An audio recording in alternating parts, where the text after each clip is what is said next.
நம்முடைய பரிசுத்த வேதாகமத்தில் மிக முக்கியமான ஒரு தீர்க்கதரிசி எசேக்கியேல் தீர்க்கதரிசி. தேவனால் தெரிந்தெடுக்கப்பட்ட எல்லா மனிதர்களுமே ஏதோ ஒரு வகையில் தனித்துவமாக இருப்பாங்க. இந்த எசேக்கியேல் தீர்க்கதரிசியினுடைய சிறப்பான காரியங்கள் என்ன, அவர் கண்ட தரிசனங்கள் என்ன, தேவன் அவரிடம் செய்ய சொன்ன அடையாள செயல்கள் என்ன அப்படிங்கிறதெல்லாம் பார்த்தோம்னா நம்ம பிரமிச்சு வாயடைச்சு போயிடுவோம். இன்றைய நாட்களிலும் பொய்யாக தங்களை தீர்க்கதரிசி என்று சொல்லிக்கொண்டு உலாவி வருகிற அநேக மனிதர்களை இன்றைக்கு நாம் பார்க்க இருக்கிற எசேக்கியேல் தீர்க்கதரிசியோடு நாம் ஒப்பிட்டு பார்த்தோம்னா எவ்வளவு பொய்யான ஒரு வாழ்க்கையை வாழ்ந்து வருகிறார்கள், எவ்வளவாய் உலகத்தை ஏமாற்றி வருகிறார்கள் அப்படின்னு நம்ம கண்டுகொள்ளலாம். குறிப்பாக புதிய 2026ஆம் ஆண்டு வரப்போகிற இந்த புதிய ஆண்டுல என்னென்ன பொய்யை எல்லாம் அவங்க சொல்ல போறாங்கன்னு கவனிச்சு பாருங்க. ஆனால் அந்த பொய்களுக்கு தப்பிச்சுக்கோங்க. வாங்க நம்ம கொஞ்ச நேரம் எசேக்கியேல் தீர்க்கதரிசியோடு கூட பயணம் செய்வோம்.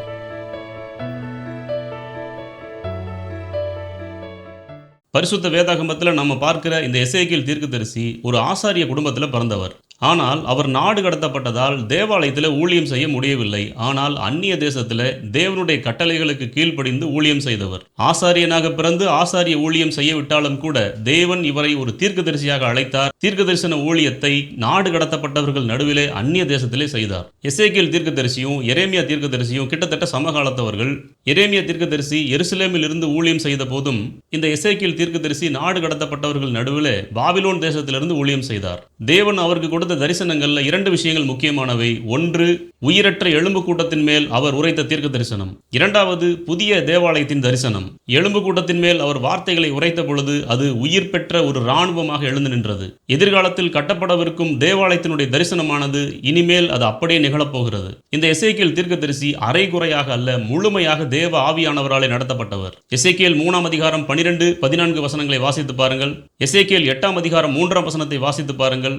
தேவ ஆவியானவர் எசேக்கியேல் தீர்க்கதரிசியை எவ்வளவாய் நடத்தினார் என்பதை நம்மால் விளங்கிக் கொள்ள முடியும். இந்த தீர்க்கதரிசி ஆவியானவராலே பல முறை ஓரிடத்திலிருந்து வேறு இடத்திற்கு கொண்டு செல்லப்பட்டவராக இருக்கிறார். எசேக்கியேல் 3ஆம் அதிகாரம் 26-27 வசனங்களை வாசித்து பாருங்கள். எசேக்கியேல் தீர்க்கதரிசியுடைய நாவு மேல்வாயோடு கூட ஒட்டி கொண்டது. பேசுகிற சக்தியை அவர் இழந்து போனார். திரும்ப தேவன் எசேக்கியேல் தீர்க்கதரிசியினுடைய நாவை திறந்தார். எருசலேமின் அழிவு வரை இந்த எசேக்கியேல் தீர்க்கதரிசி பேச முடியாதவராக இருந்தார். ஆனால் தேவைப்படும் பொழுது தேவன் எசேக்கியேலுடைய வாயை திறந்தார். இந்த எசேக்கியேல் தீர்க்கதரிசி இஸ்ரேல் வீட்டாருக்கு அடையாளமான ஒரு மனிதனாக மாற்றப்பட்டார். எசேக்கியேல் 24 வாசித்து பாருங்கள். இப்படி எசேக்கியேல் உங்களுக்கு அடையாளமாக இருக்கிறான் என்று எசேக்கியேல் தீர்க்கதரிசி இஸ்ரவேல் மக்களுக்கு அடையாளமாக மாற்றப்பட்டார். இப்படி எசேக்கியேல் தீர்க்கதரிசி தேவனுடைய கட்டளையின்படி செய்த அடையாள செயல்கள் என்னென்ன தெரியுமா? நம்ம ஒவ்வொன்றா பார்த்துடுவோம்.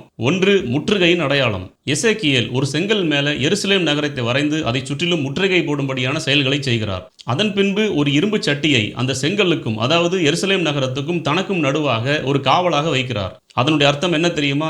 எருசலேம் நகரம் முற்றுகை போடப்படும், தேவனுக்கும் எருசலேம் நகரத்துக்கும் நடுவாக பாவமானது ஒரு இரும்பு சுவர் போல இருக்கும் என்பது. இரண்டாவது அடையாளம் ஒரு கழித்து படுக்கிற அடையாளம். இடது பக்கமாக 390 நாட்கள் ஒரு கழித்து படுக்க வேண்டும். அதன் பின்பு வலது பக்கமாக 40 நாட்கள் ஒரு கழித்து படுக்க வேண்டும். நம்மால 1 மணி நேரம் ஒரு பக்கம் படுத்து தூங்க முடியாது. ஆனால் எசேக்கியேல் 390 நாட்கள் இடதுபுறமாக ஒரு கழித்து படுக்கிறார். அதற்கடுத்து 40 நாட்கள் வலதுபுறமாக ஒரு கழித்து படுக்கிறார். அவர் திரும்பி படுக்காதபடி தேவன் அவர் மேல் கயிறுகளை போட்டாராம். எவ்வளவு ஒரு கொடுமையை எசேக்கியேல் தன்னுடைய சரீரத்திலே அனுபவித்திருப்பார் என்று சொல்லி பாருங்கள். அதனுடைய அர்த்தம் என்ன தெரியுமா? 390 நாட்கள் இஸ்ரேல் வீட்டாருடைய அக்கிரமத்தின் வருடங்களின் அடையாளங்கள். 40 நாட்கள் என்பது யூதா வீட்டாருடைய அக்கிரமத்தின் வருடங்கள். இப்படி எசேக்கியேல் தீர்க்கதரிசி ஒரு கழித்து படுத்த ஒவ்வொரு நாளும் ஒவ்வொரு வருடத்தின் அடையாளமாக இருக்கிறது. மூன்றாவதாக பஞ்சத்தின் அடையாளம். இந்த பஞ்சத்தின் அடையாளத்தில் ஒரு கொடுமை கலந்திருக்கிறது. அது என்னன்னு பார்ப்போம். கோதுமை, வார்கோதுமை, பயறு, அவரை, திணை, கம்பு ஆகியவற்றை கலந்து அப்பம் செய்ய வேண்டும். அளவாக தண்ணீர் குடிக்க வேண்டும். அந்த அப்பத்தை சுடுவதற்கு காய்ந்த மனித மலத்தை பயன்படுத்த வேண்டும் என்று தேவன் சொன்னார். இதன் பிறகு எசேக்கியேல் தீர்க்கதரிசி தேவனிடம் மன்றாடுகிறார். நான் சிறு வயது முதற்கொண்டு தீட்டானதை தொட்டதும் இல்லை, சாப்பிட்டதும் இல்லை என்று வேண்டிக் கொள்ளுகிறார். அதன் பிறகு அந்த மனித மலமானது மாட்டுச்சாணமாக மாற்றப்பட்டது. அந்த அப்பத்தினுடைய அடையாளம் என்ன அப்படின்னா, முற்றுகையின் போது பஞ்சம் ஏற்படும், அப்பமும் தண்ணீரும் குறைவாக கிடைக்கும், அசுத்தமான உணவுகளை சாப்பிட வேண்டி இருக்கும். இதெல்லாம் அதனுடைய அடையாளமாக இருந்தது. நான்காவதாக முடியை மழித்துக் கொள்ளுகிற ஒரு அடையாளம். எசேக்கியேல் தீர்க்க தீர்க்கதரிசி ஒரு பட்டயத்தால் தன்னுடைய தலை முடியையும் தாடியையும் மழித்து கொள்ள வேண்டும். மழித்து கொண்ட பிறகு அந்த முடிகளை எடுத்து ஒரு தராசிலே நிறுத்தி 3 பங்காக பிரிக்க வேண்டும். ஒரு பங்கை நகரத்தின் மத்தியிலே தீயிலிட்டு சுட்டு எரிக்க வேண்டும். ஒரு பங்கை பட்டயத்தால் வெட்ட வேண்டும். ஒரு பங்கை காற்றிலே பறக்க விட வேண்டும். இந்த அடையாளம் எருசலேம் மக்களுக்கு 3 விதமான அழிவை கொண்டு வரும் என்று சொன்னது. ஒரு பங்கு மக்கள் பஞ்சத்தாலும் கொள்ளை நோயாலும் சாவார்கள். ஒரு பங்கு மக்கள் பட்டயத்தால் வெட்டுண்டு சாவார்கள். ஒரு பங்கு மக்கள் சிதறடிக்கப்படுவார்கள். அவர்களை பட்டயம் பின்தொடரும் என்பது. 5வது அடையாளம் நடுக்கத்தோடு கூட சாப்பிடுகிற அடையாளம். எசேக்கியேல் தீர்க்கதரிசி தான் செய்த அப்பத்தை நடுங்கிக் கொண்டே சாப்பிட வேண்டும். தண்ணீரை நடுங்கிக் கொண்டே குடிக்க வேண்டும். அதனுடைய அர்த்தம் என்ன அப்படின்னா, எருசலேமில் இருக்கிறவங்க நடுக்கத்தோடும் பயத்தோடும் தண்ணீரை குடித்து அப்பத்தை உண்பார்கள். நாடு பாழாகும் என்பது அதன் அடையாளமாக இருக்கிறது. 6வதாக நாடு கடத்தலின் அடையாளம். எசேக்கியேல் பகல் நேரத்திலே எல்லா மக்களும் பார்க்கும்போது தன்னுடைய சாமான்களை கட்டி எடுத்து வைக்க வேண்டும். மாலை நேரத்திலே சுவரில் ஓட்டை போட்டு அதன் வழியாக இருட்டில் முகத்தை மூடிக்கொண்டு வெளியேற வேண்டும். இதனுடைய அர்த்தம் என்ன அப்படின்னா, எருசலேம் மக்கள் சிறைப்பட்டு போவார்கள் என்பது. அதிலையும் சிதேக்கியா ராஜா கண்கள் குருடாக்கப்பட்டு அழைத்து செல்லப்பட்டார். 7வதாக பெருமூச்சு விடுதலின் அடையாளம். தேவன் எசேக்கியேலை பெருமூச்சு விட சொன்னார். எப்படி தெரியுமா? இடுப்பு முறியும் அளவுக்கு கசப்புள்ள துயரத்தோடு பெருமூச்சு விட சொன்னார். இதற்கு அர்த்தம் என்ன தெரியுமா? எருசலேமின் அழிவு செய்தி கேள்விப்படும் போது எல்லா இருதயமும் கரைந்து போகும், எல்லாருடைய கைகளும் தளர்ந்து போகும் என்பது அதனுடைய அடையாளம். 8வதாக மனைவியினுடைய மரணத்திற்கு துக்கம் கொண்டாடாத ஒரு அடையாளம். எசேக்கியேலின் மனைவி. இவர் எசேக்கியேலுடைய கண்களுக்கு இன்பமானவள், பிரியமானவள் என்று சொல்லப்பட்டிருக்கிறது. இந்த எசேக்கியேலின் மனைவியை கர்த்தர் எடுத்துக்கொள்ளுவார். அந்த மனைவி மரிக்கும் பொழுது எசேக்கியேல் துக்கம் கொண்டாடக்கூடாது, அழக்கூடாது, புலம்பக்கூடாது. இது எதை அடையாளப்படுத்துகிறது?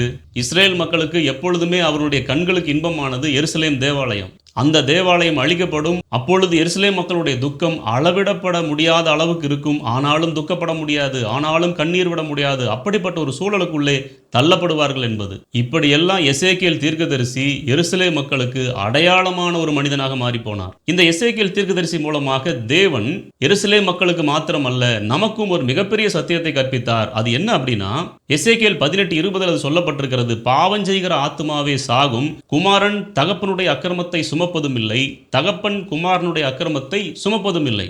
அவனுடைய பாவத்திற்கு அவரவர் தான் உத்தரவாதம் அளிக்க வேண்டும் என்பது மிகப்பெரிய சத்தியமாக எசேக்கியேல் தீர்க்கதரிசி மூலமாக சொல்லப்பட்டது. அதே சமயத்தில் எசேக்கியேல் மூலமாக புதிய நம்பிக்கையும் தேவன் எருசலேம் மக்களுக்கு கொடுத்தார். அது இன்றைக்கு நமக்கும் நம்பிக்கை கொடுக்கிற வார்த்தைகளாக இருக்கிறது.